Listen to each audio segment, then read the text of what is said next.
মহারাজকে মহাতীর্থ কপিলেশ্বর ধামের তরফ থেকে মেমেন্টো দিয়ে বরণ করে নেওয়া হচ্ছে।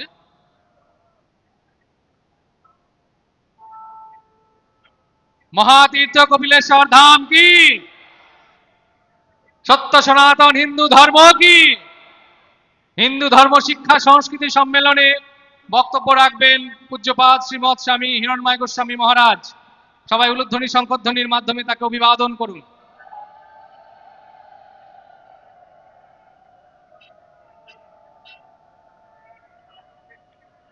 गो माता की, भारत माता की, हिंदू राष्ट्र की जय गो माता, जय गोपाल, जय भारती, जय हिंदू राष्ट्रेर, जय कपिल कपिलेश्वर भगवान। आज আমরা এমন একটা সংকট মুহূর্তে উপস্থিত হয়েছি, যদিও আজকের তিথি শিব চতুর্দশী। ভগবান শিব শঙ্করের মহা মহোৎসব, পূজা উৎসব। আমরা সকলেই উপস্থিত হয়েছি এই পুণ্যভূমি, পুণ্যলগ্ন, যেন ত্রিবেণী সঙ্গম একসাথে হয়েছে। গঙ্গা, যমুনা, সরস্বতী মহাতীর্থ হয়েছেন। একদিকে কপিলেশ্বর ভগবানের পূজা উৎসব, অন্যদিকে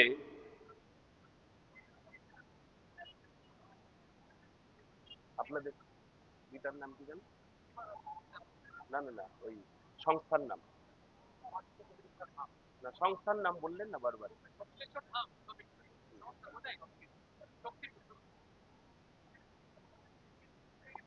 কপিলেশ্বর ধামের সনাতন সংস্কৃতি,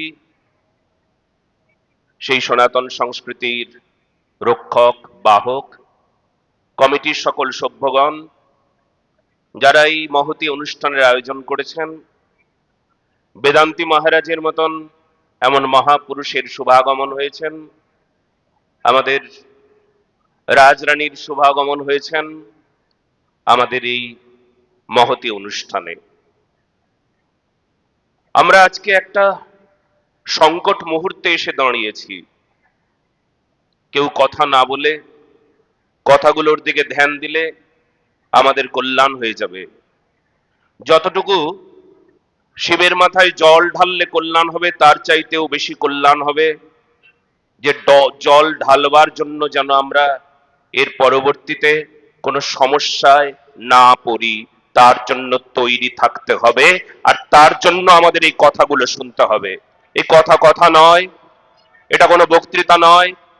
এই মঞ্চ থেকে যা বলা হবে সেটা সচেতনতা, সেটা শক্তি, সেটা সামর্থ্য আগামী প্রজন্মের জন্য বড় মন্ত্র, শক্তি। আমরা বারবার বলছি, একটা সংকট মুহূর্তে এসে দাঁড়িয়েছি আমরা। খাদের পাশে এসে দাঁড়ালে, যেমন খাদের পাশে কেউ দাঁড়িয়ে আছে আর খাদের সামনে থেকে দেখছে, মহা আনন্দ, সামনে আনন্দ নিয়ে কেউ দাঁড়িয়ে আছে।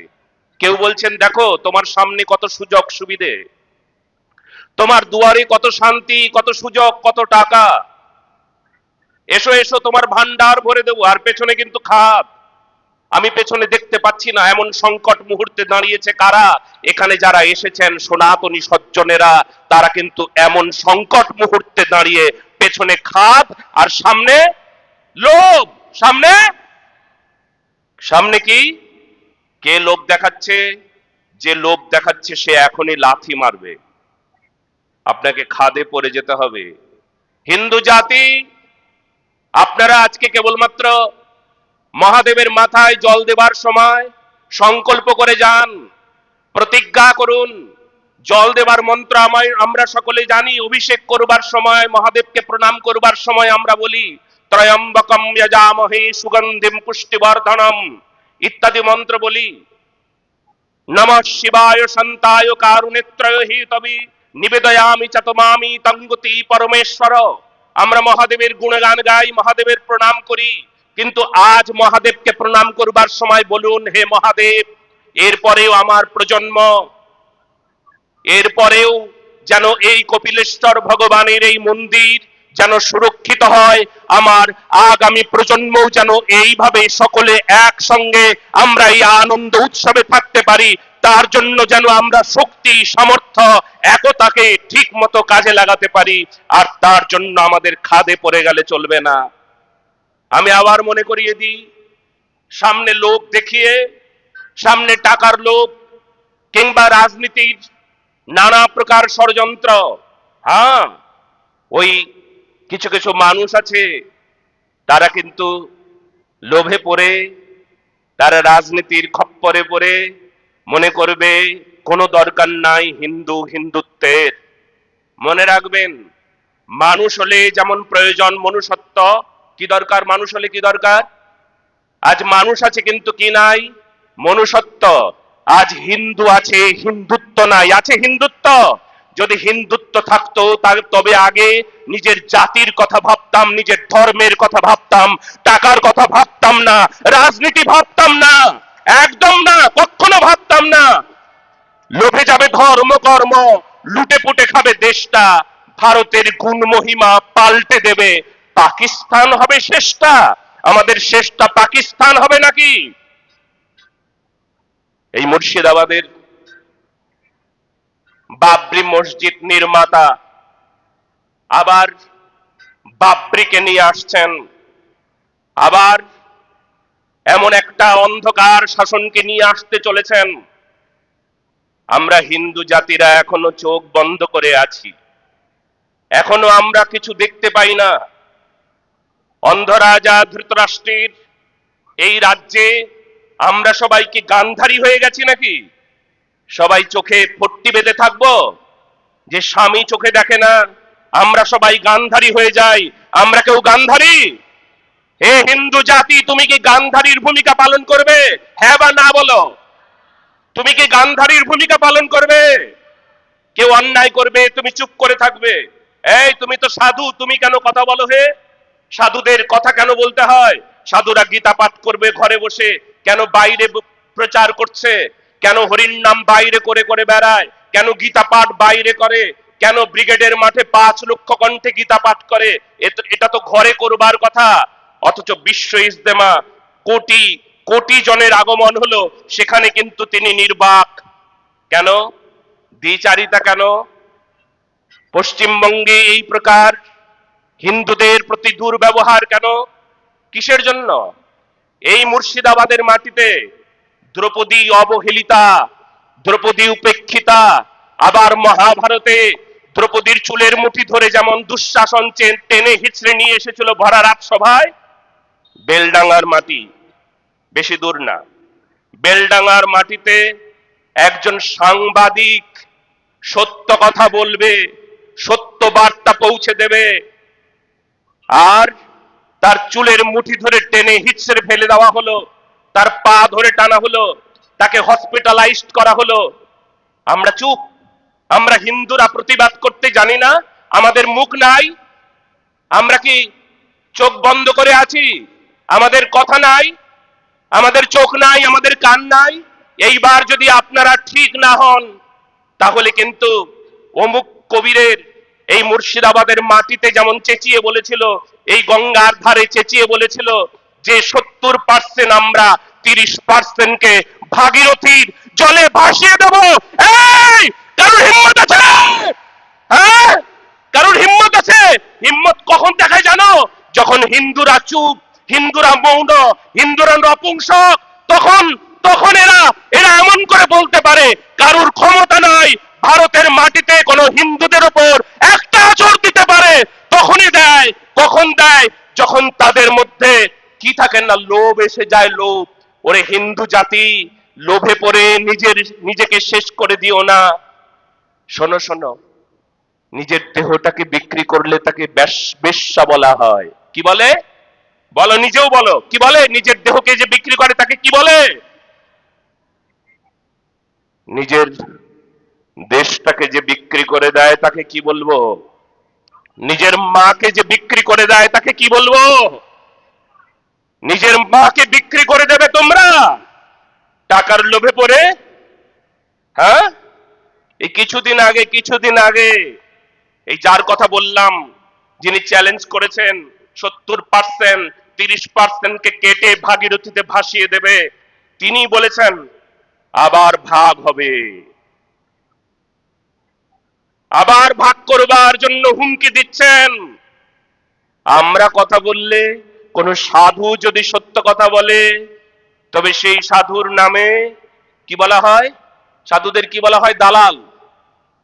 দালাল বলা হয়, ভণ্ড বলা হয়, প্রতারক বলা হয়, তাদেরকে বলা হয় রাজনীতির লোক বলা হয়, সাধুদের বলা হয়। ওরে, একজন সাধু সন্ত মহান্ত মহাপুরুষ শ্রীমদ ভগবত গীতাকে হৃদয়ে রেখেছেন, আর গীতা রাজ ধর্ম শেখায়। গীতা গীতা শুরু হয়েছে কোত্থেকে? গীতার আসল অর্থটা কি? রাষ্ট্রের কথা বলেছেন, রাষ্ট্র নির্মাণের কথা বলেছেন। গীতা যদি রাষ্ট্র নির্মাণের কথা বলে, গীতা যদি দেশপ্রেমের কথা বলে, গীতা যদি স্বদেশ প্রেমের কথা বলে, গীতা যদি অপশাসনকে দূর করবার জন্য, গীতা যদি সেই দুর্নীতিকে দূর করবার জন্য বিশুদ্ধ রাজনীতির প্রবচন শিক্ষা দেয়, তবে সেই গীতা আমাদের প্রতিজনের মুখে মুখে আছে, আছে কি নাই? তাহলে গীতা মানে স্বৈরাচারী শাসন বিমুক্ত একটা সমাজ গড়ব আমরা। আমরা কোন কোন সমাজ গঠন করতে চাই? স্বৈরাচারী শাসন বিমুক্ত সমাজ, যেখানে রাজা হবে কোন স্বৈরাচারী শাসন করবার রাজা, অন্ধ রাজা ধৃতরাষ্ট্রের মতন রাজা হবে না। অন্ধ রাজা ধৃতরাষ্ট্র রাজাকে দূর করবার জন্যই একজন একজন রাজর্ষি রাজা হয়েও ঋষি, তাকেই সিংহাসনে বসানো হবে। এই জন্যই মহাভারতে ভীষ্ম পর্বে গীতার আস্বাদন। আর এই গীতা আজকে আমরা প্রতি জনে জনে কণ্ঠস্থ শুধু করব না, আজকের এই কথাগুলো শুধু আমরা কানে শুনবো না, চরিত্রে নেব। যদি চরিত্রে না নিয়েছি, তবে কিন্তু আমাদের জীবন বড় ভয়ঙ্কর, বড় কঠিন। ওই যে বললাম, খাদের পাশে দাঁড় করিয়ে রেখেছে আমাদেরকে লোক দেখিয়ে। কেবলমাত্র এইবার লাথি মারার সময়, কেবলমাত্র লাথি মেরে আমাদের খাদের মধ্যে ফেলে দেবে। তোমরা কি লাথি খাবার জন্য তৈরি? বলো, তোমরা লাথি খাবার জন্য তৈরি? তোমরা মনে মনে ভাবছো কোথায়, আমাদের তো লাথি আমরা দেখতে পাই না। বড়শি দিয়ে মাছ ধরবার সময় দেখতে পাওয়া যায় যে বড়শি দিয়ে মাছ ধরছে, বড়শিটা অনেকটা এইরকম, আর বড়শি মাছ দেখতে পায় না। মাছ কি বড়শি দেখতে পায়? আপনারা বলুন, মাছ কি দেখে? বড়শি দেখে না খাবার দেখে? লোভ দেখে না দুঃখ দেখে? দুঃখ সামনে দেখতে পায় না, লোভ দেখতে পায়, আনন্দ দেখতে পায়, পরে বিপদটা দেখতে পায় না। আর মানুষ ঠিক এই প্রকার হয়ে গিয়েছে। এখন বড়শি ফেলা হয়েছে কি দিয়ে? আধার দিয়ে। অমুক তমুক, আরো আরো বাড়িয়ে দেব টাকা। আমি তো সবার কাছে একটা বিশেষ অনুরোধ করব, আপনারা আপনাদের ভান্ডারে যে টাকা আসবে খুব নেবেন। আপনারাও বলুন আমরা নেব, সবাই বলুন নেব।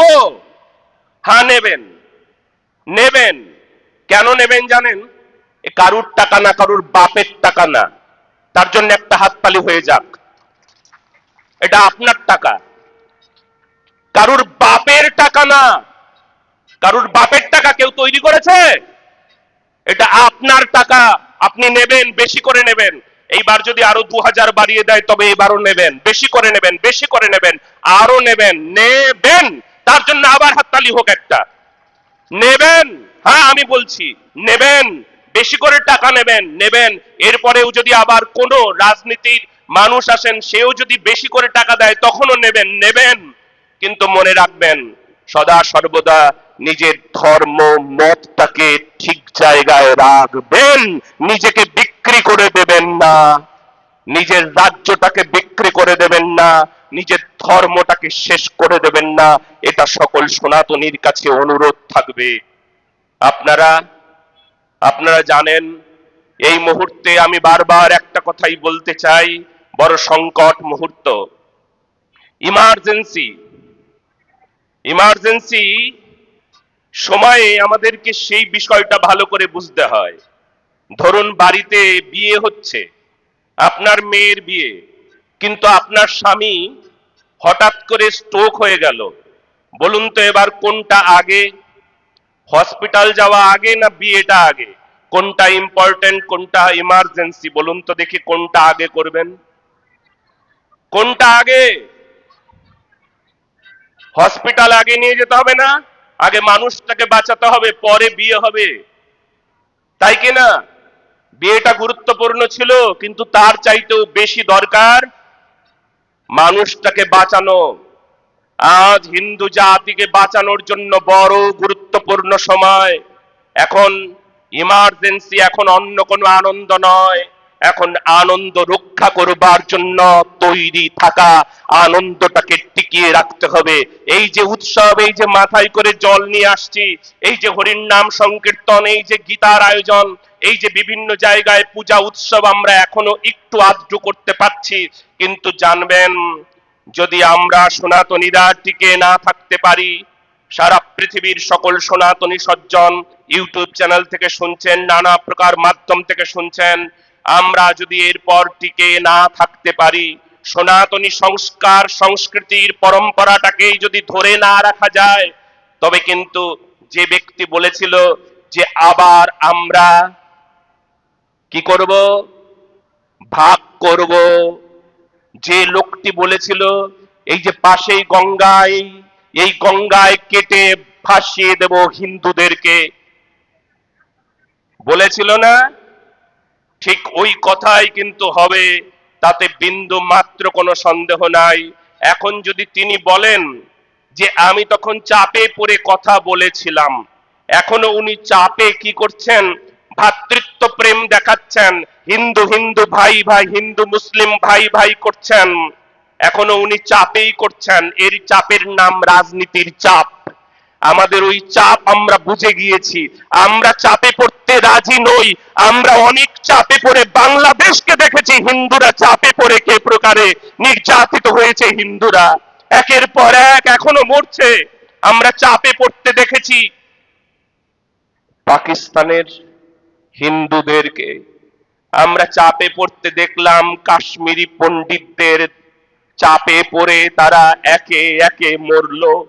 আমরা চাপে পড়তে দেখি, এখনো চাপে পড়ছেন যেখানে হিন্দুরা সংখ্যা লঘু, সেই স্থানে আজও হিন্দুরা চাপিয়ে মেরে ফেলা হয়, তারে শেষ করে দেওয়া হয়।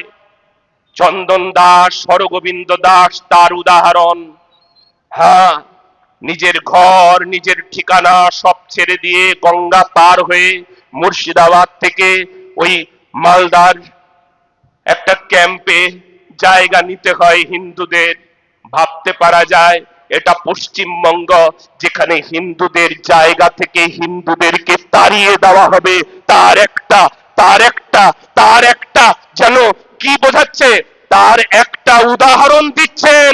আজকে একটা উদাহরণ জেনে নাও, কালকে এইভাবেই তোমরা যাবে, এইভাবেই তোমরা পার হবে। কিন্তু কোথায় যাবে? আর শেষ ঠিকানা আমাদের তো আর যাবার জায়গা নাই।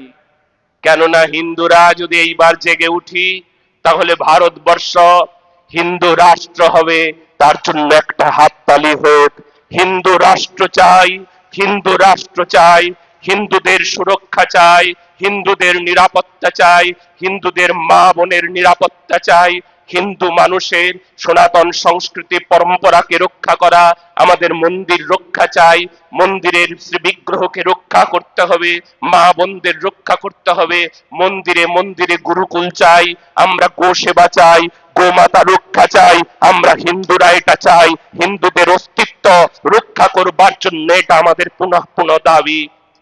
এই জন্য এখন জেগে উঠলে আর দুঃখ থাকবে না, আর এখন যদি যে ঘুম পাড়ানির ট্যাবলেট খাইয়ে ঘুম পাড়িয়ে রেখেছে আমাদেরকে, আর এখন যদি আমরা ঘুমিয়ে থাকি তাহলে শেষ হয়ে যাবে। ঘুমানোর সময় আবার স্বপ্নও দেখাচ্ছেন, নিদ্রায় দেখুন এক মধুর স্বপন, কি সুন্দর সুখময় মানব জীবন। প্রভাতে উঠিয়া দেখি চমকিত করি আঁখি, কঠিন কঠোর কর্তব্য জীবন যাপন।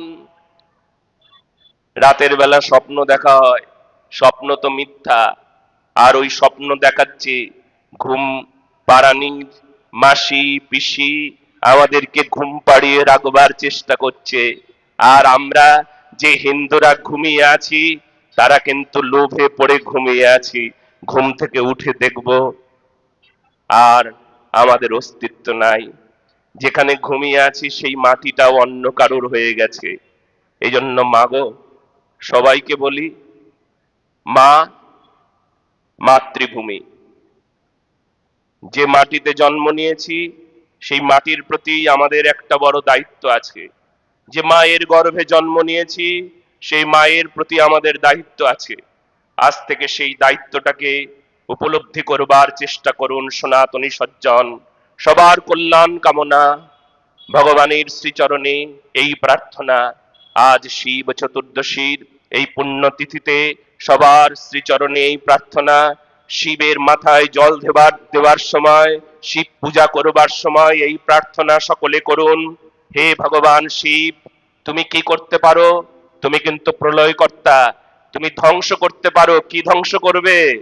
সমস্ত অরাজকতাকে ধ্বংস করো, আর এই হিন্দুদের রক্ষা করো। হে দেবাদিদেব, তুমি আমাদের মঙ্গল করো। আর তোমার শক্তি, তোমার সামর্থ্য, তোমার প্রলয় শক্তি আমাদের হৃদয়েও দাও। যখন দেখবো অন্যায়, যখন দেখবো পাপ, যখন দেখবো মিথ্যা, সেই মিথ্যাকে ধ্বংস করবার মতন শক্তি প্রতি শিব ভক্তের হৃদয়ে হৃদয়ে আসুক।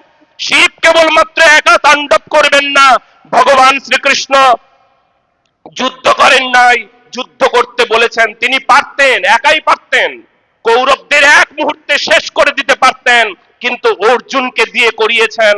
আজ শিবের কাছে চেয়ে নিন, হে ভগবান শিব, তোমার হৃদয়ে যে প্রলয় শক্তি আছে, প্রলয় মানে যা অন্যায়, যা পাপ, যা অজ্ঞানতা, যা অধর্ম, সেই অধর্মকে দূর করা, অধর্মকে শেষ করে দেওয়া, অধর্মকে শেষ করবার যে অশেষ শক্তি, সেই অশেষ শক্তি সকল হিন্দুদের হৃদয়ে আসুক। সে যেন অন্যায় দেখে মাথা নিচু না করে, সে যখন প্রলয় নৃত্য দেখিয়ে দিয়ে জগতের মঙ্গল করে। জয় শ্রীরাম, জয় ভারতী, জয় গোমাতা। সবার মঙ্গল কামনা করছি। আর একটা শেষে ভিক্ষা চাইছি, ভিক্ষা দিন। সকলে হাত দুটো উপরে তুলুন, বলুন আজ, সকলে মিলে আজ এই পুণ্যক্ষণে, পুণ্য লগনে কপিলেশ্বর ভগবানের শ্রীচরণ প্রান্তে আমরা সকল সনাতনী সজ্জন ভিক্ষা দিচ্ছি।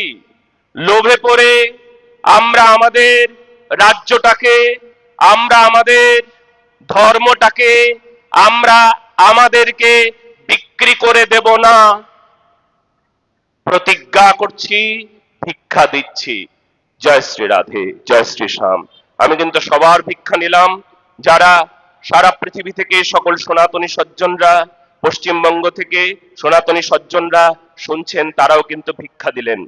সবার ভিক্ষা আমি গ্রহণ করলাম। ভগবানও ভিক্ষা গ্রহণ করলেন, ভগবান কপিলেশ্বর। জয় শ্রী রাধে, কপিলেশ্বর ভগবান।